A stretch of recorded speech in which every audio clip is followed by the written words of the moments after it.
খুব খুশি মনে আপনাদেরকে জানাতে চাই যে আমাদের অভিন্ন নদীর পানি ভাগাভাগি নিয়ে, পানি ব্যবস্থাপনা নিয়ে আমরা সব সময় বলি যে আমরা আন্তর্জাতিক আইনগুলো কেন স্বাক্ষর করছি না। এই অভিন্ন জলরাশির পানি ব্যবস্থাপনা নিয়ে আন্তর্জাতিক ক্ষেত্রে দুটো আইন আছে জাতিসংঘে। একটা হচ্ছে 1997 কনভেনশন, আরেকটা হচ্ছে 1992 কনভেনশন। 1997 কনভেনশনটা 1914 সালে কার্যকর হয়, অর্থাৎ উজানের দেশগুলোর অনীহার কারণে মাত্র 36টা দেশের স্বাক্ষর লাগতো, সেই স্বাক্ষর পেতেই লেগে যায় 17 বছরেরও বেশি। আরেকটা যেটা আইন আছে যেটা খুবই কার্যকর, সেটা হচ্ছে ইউরোপিয়ান ইউনিয়নকে মূলত টার্গেট করে এই আইনটা। যদিও এটা ইউরোপিয়ান ইউনিয়নকে টার্গেট করে এই আইনটা 1992 সালে, এটা কিন্তু 2016 সালে সকল দেশের জন্যই উন্মুক্ত করে দেওয়া হয়েছে এবং এ পর্যন্ত প্রায় 11টি দেশ ইউরোপিয়ান ইউনিয়নের বাইরে এটাকে স্বাক্ষর করেছে। তার মধ্যে বেশিরভাগ দেশই হচ্ছে আফ্রিকান। এইটা আজকে আমরা সিদ্ধান্ত নিয়েছি যে এই কনভেনশনটা আমরা অনুস্বাক্ষর করব। এর আগে যত প্রক্রিয়া ছিল, সংশ্লিষ্ট জনদের সাথে আলাপ আলোচনা করা, আন্তঃমন্ত্রণালয়ে আলাপ আলোচনা করা, তারপরে ওই কনভেনশনের সেক্রেটারিয়েট থেকে লোক আসে, সবই আমাদের হয়ে গেছে। ফলে বাংলাদেশ এখন সিদ্ধান্ত নিয়েছে convention on the protection and use of transboundary water courses and international lakes 1992, এটাতে বাংলাদেশ অনুস্বাক্ষর করবে এবং বাংলাদেশকে দিয়ে আসলে এশিয়ার দেশগুলোর স্বাক্ষর প্রক্রিয়াটা শুরু হচ্ছে। আজকে এখানে ব্যাংকিং সেক্টরে বেশ কয়টা অধ্যাদেশ আমরা কতগুলো নীতিগতভাবে কতগুলো চূড়ান্ত অনুমোদন দিয়েছি। তার মধ্যে একটা হচ্ছে সরকারি হিসাব নিরীক্ষা অধ্যাদেশ, আরেকটা হচ্ছে ব্যাংক রেজলিউশন অধ্যাদেশ, আরেকটা হচ্ছে রাজস্ব নীতি ও রাজস্ব ব্যবস্থাপনা অধ্যাদেশ, আরেকটা হচ্ছে গ্রামীণ ব্যাংক সংশোধন অধ্যাদেশ। আপনাদেরকে একটা কথা জানিয়ে দিই যে এই অধ্যাদেশগুলো নিয়ে আলোচনার সময় আমাদের মধ্যে এই সিদ্ধান্ত গৃহীত হয়েছে যে ফিনান্সিয়াল ক্রাইম বা অর্থনৈতিক ক্রাইম যে গোষ্ঠীগুলো করেছেন তাদের বিচার প্রক্রিয়াটা শুরু করার জন্য একটা কমিটি গঠন করা হচ্ছে। তদন্ত এবং বিচার প্রক্রিয়া শুরু করার জন্য একটা কমিটি গঠন করা হচ্ছে। প্রাথমিক কাজগুলো হয়েছে, এখন ফিনান্সিয়াল ক্রাইমে যারা জড়িত ছিলেন তাদের ব্যাপারে আমরা তদন্তটা শুরু করার জন্য একটা আলাদা কমিটি গঠন করেছি। এবার একটা একটা করে বলি। সরকারি হিসাব নিরীক্ষা অধ্যাদেশ যেটা আছে, এটা আপনারা জানেন যে 1974 সালে একটা আইন ছিল। সেই আইনের অতিরিক্ত হিসাবে, সম্পূরক হিসাবে এই অধ্যাদেশটা আজকে আমরা অনুমোদন দিয়েছি। এটার উদ্দেশ্যটা হচ্ছে যে আন্তর্জাতিক অডিটিং এর ক্ষেত্রে আন্তর্জাতিক কিছু স্ট্যান্ডার্ড আছে, সেই স্ট্যান্ডার্ড এবং প্র্যাকটিস গুলো যেন বাংলাদেশের কন্ট্রোলার এবং অডিটর জেনারেলরাও মেনে চলেন, সেটা নিশ্চিত করা, যাতে করে সরকারি অর্থের সঠিক ব্যয় আমরা নিশ্চিত করতে পারি, সেক্ষেত্রে স্বচ্ছতা আমরা নিশ্চিত করতে পারি। এবার একটু ব্যাংক রেজলিউশন অধ্যাদেশে আসি। আপনারা জানেন যে এখানে আমাদের একটা শিল্প গোষ্ঠী কর্তৃক কিভাবে কয়েকটা ব্যাংকের উপর একচ্ছত্র নিয়ন্ত্রণ প্রতিষ্ঠা করে কত টাকা এই দেশ থেকে সরিয়ে নেওয়া হয়েছে এবং তহবিল তছরুপ করা হয়েছে, ওই জিনিসটা ভবিষ্যতে যাতে আর না হতে পারে সেজন্য কর্পোরেট সেক্টরে, ব্যাংকিং সেক্টরে শৃঙ্খলা আনার জন্য, জবাবদিহিতা আনার জন্য, আমানতকারীদের স্বার্থ সংরক্ষণের জন্য এই ব্যাংক রেজলিউশন অধ্যাদেশ আজকে আমরা পাশ করেছি। আমরা আবারও বলতে চাই যে আমরা আমানতকারীদের স্বার্থ সুরক্ষাকে সর্বোচ্চ গুরুত্ব দিচ্ছি এবং ভবিষ্যতে যেন এই ধরনের ঘটনায় আমাদের সাধারণ আমানতকারীদের আর পড়তে না হয়, সেজন্যই এই ক্ষেত্রে শৃঙ্খলা কেমন করে আনয়ন করা হবে, বাংলাদেশ ব্যাংককে কতটুকু ক্ষমতা দেওয়া হবে, সে কোন পর্যায়ে গিয়ে ইন্টারভেন করবে, এগুলো স্পষ্ট ছিল না আইনে, এখন এগুলো স্পষ্ট করা হলো। এবং এই যে 3 নম্বর আইন যেটা বলবো সেটা হচ্ছে রাজস্ব নীতি ও রাজস্ব ব্যবস্থাপনা অধ্যাদেশ।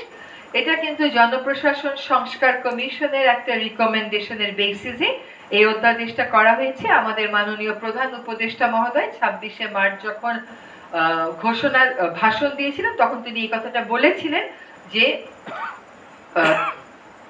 রেভিনিউ এর ক্ষেত্রে পলিসি করা আর রেভিনিউ এর ক্ষেত্রে বাস্তবায়ন করা দুটো আলাদা এন্টিটি হবে। সেই মোতাবেক রাজস্ব নীতি ও রাজস্ব ব্যবস্থাপনা অধ্যাদেশে আমরা দুইটা কাজকে আলাদা করছি। একটা কাজ হচ্ছে যারা রাজস্ব সংক্রান্ত নীতি প্রণয়ন করবেন, আরেকটা কাজ হচ্ছে যারা এই নীতিটা বাস্তবায়ন করবেন। তারপরে যে চতুর্থ আইনটা সেটা হচ্ছে গ্রামীণ ব্যাংক সংশোধন অধ্যাদেশ। এখানে আগে যখন গ্রামীণ ব্যাংক কাজ করত একটা মূল্যবোধ নিয়ে কাজ করত, সেই মূল্যবোধটা হচ্ছে যারা গ্রামীণ ব্যাংকের বেনিফিশিয়ারি তাদেরই সে থাকবে এই ব্যাংকটার পরিচালনার ক্ষেত্রে। কিন্তু আপনারা জানেন যে বিগত সময়ে আমাদের এখন যিনি আমাদের মাননীয় প্রধান উপদেষ্টা, সেই নোবেল বিজয়ী অর্থনীতিবিদকে রাজনৈতিকভাবে টার্গেট করা হয়েছিল এবং গ্রামীণ ব্যাংকের মালিকানা তার যে দর্শন ছিল যে এটা যারা ঋণটা নেবে সেই বেনিফিশিয়ারির হাতেই থাকবে, সেখান থেকে সরিয়ে সরকারের নিয়ন্ত্রণ অনেকাংশে নিয়ে আসা হয়। আজকে যে অধ্যাদেশটা সংশোধন করা হলো তার মাধ্যমে আগে গ্রামীণ ব্যাংক শুধুমাত্র ভূমিহীনদের জন্য কাজ করত, এখন বিত্তহীনদের একটা সংজ্ঞা সংযোজন করা হয়েছে। ইউনিয়ন পরিষদের পরিসর থেকে বের হয়ে সিটি কর্পোরেশন, পৌরসভাকে অন্তর্ভুক্ত করা হয়েছে এবং বোর্ডের ক্ষেত্রে বলা হয়েছে যে যারা এটার বেনিফিশিয়ারি তাদের মধ্য থেকে 9 জন নির্বাচিত হয়ে আসবেন, এই 9 জনের মধ্য থেকে আবার 3 জন মনোনীত হবেন এবং তাদের মধ্য থেকেই একজন চেয়ারম্যান নিযুক্ত হবে। এখানে আরেকটা বিষয় এসছে, তা হচ্ছে পরিশোধিত মূলধন আগে ছিল সরকার 25% আর যারা বেনিফিশিয়ারি তারা 75%, এখন হয়ে গেছে 10% এবং 90%। মূলত এই ছিল আমাদের আজকে যে সিদ্ধান্তগুলো হয়েছে সেগুলো। আরেকটা কথা একটু বলা দরকার, সেটা হচ্ছে যে গ্রামীণ ব্যাংকের অধ্যাদেশে গ্রামীণ ব্যাংকের জনস্বার্থ সংস্থা ফিনান্সিয়াল রিপোর্টিং অ্যাক্ট যেটা আছে 2015, সেটা অনুযায়ী জনস্বার্থ সংস্থা হিসেবে বিবেচনা করার একটা বিধান আনা হয়েছে। এবার আপনাদের প্রশ্ন থাকলে প্রশ্ন করুন।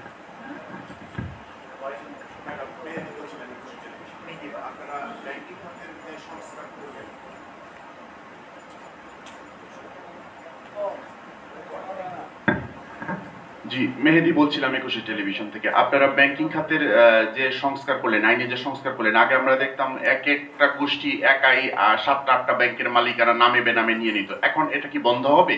এটা স্পষ্ট করেছেন কি? জি, এটা যাতে বন্ধ হয় সেজন্যই বাংলাদেশ ব্যাংকের একটা কর্তৃত্ব দেয়া হয়েছে।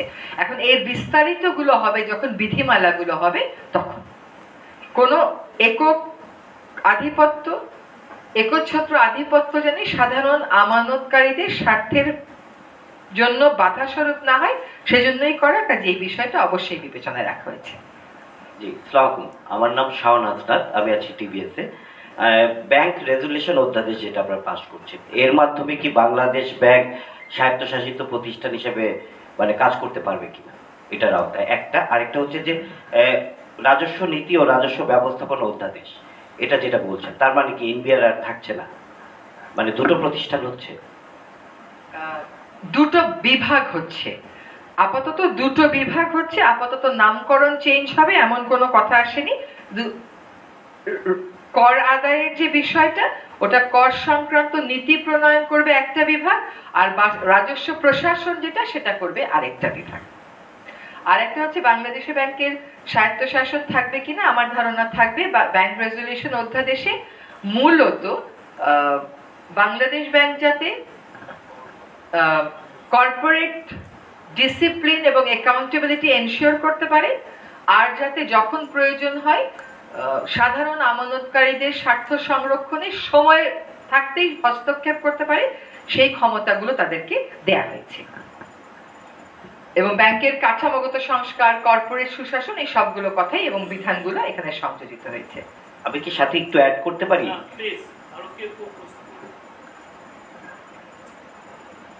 জি, গ্রামীণ ব্যাংক সম্পর্কে আমি ফয়সাল আতিক, বিডি নিউজ থেকে।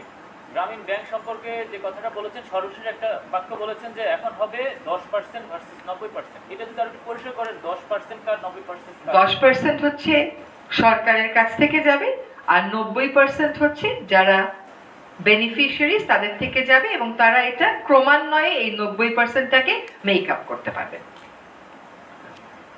অর্থনৈতিক ক্রাইম যারা করবে তাদের জন্য একটা আলাদা কমিটি করা হয়েছে, সেই কমিটির প্রধানকে কমিটি করা হবে। আজকে সিদ্ধান্ত হয়েছে কমিটি করা হবে।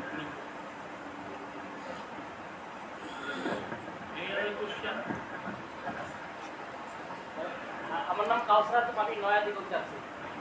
আমার জানার বিষয় আছে ভারত যে ট্রান্সশিপমেন্ট বাতিল করেছে, এটা একটা কি ধরনের প্রভাব আসলে পড়ছে আপনাদের, এটা নিয়ে আজকে ক্যাবিনেটে আলোচনা হয়েছে কিনা? আর আমরা তো তাদেরকে ট্রানজিট এবং বন্দর সুবিধা দিচ্ছি, সেটা নিয়ে আমরা বাতিল করবো কিনা বা এটা নিয়ে কোনো আপনাদের মধ্যে আলোচনা হচ্ছে?